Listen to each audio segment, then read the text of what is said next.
June stocks report, we've been waiting anxiously to see what these numbers were. The last several years have been big surprises. This one was no different. In fact, each of the last 3 years we had a limit move the day of the June report, and it looks like we're going to have another one today. The corn acreage number came in significantly above the average trade guess. It's going to add a considerable amount of stocks to our bottom line for this next crop year.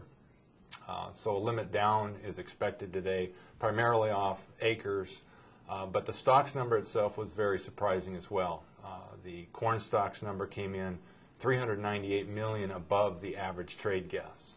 So that not only changes the dynamics of the 10-11 crop carryout, which is now closer to 1 billion bushels, it also, in conjunction with the new crop acres, is going to make our carryout for the 11-12 crop comfortably over 1 billion bushels. As far as a game changer, this was definitely one, and it continues a string of very surprising numbers.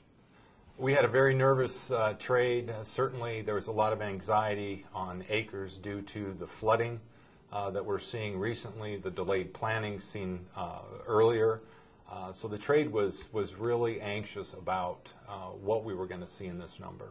And it did continue a string. The trade has not been a good estimator of these June acreage numbers. In fact, in the last 4 years, the average trade guess has missed this USDA number by an average of 1.9 million, and we missed it again this time by 1.6. So the surprise factor is going to be very large today.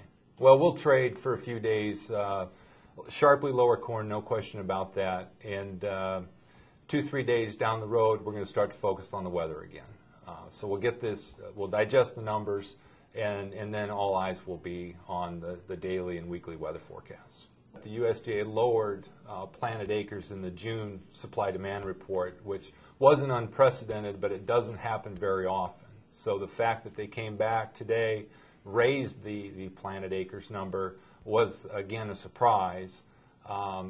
But it makes people wonder if they weren't wrong when we had the March 31st planting report. Because there were a lot of people that looked at the dynamics and the economics of corn planting back in March and thought the USDA was too low at that point.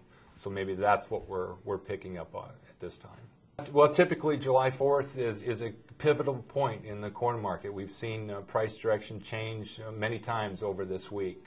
Typically it's been because of weather. It looks like now it's going to be because of acreage and stocks numbers. Yeah. July 12th supply-demand report. We'll incorporate these stocks numbers into that report and the acreage numbers. So we'll be expecting some big changes in the carryout numbers for both the 10-11 corn crop and the 11-12. Soybean acres were larger in this report than what the average trade guess was, but not to the magnitude that it's going to overcome the negativity we'll see out of the corn market today.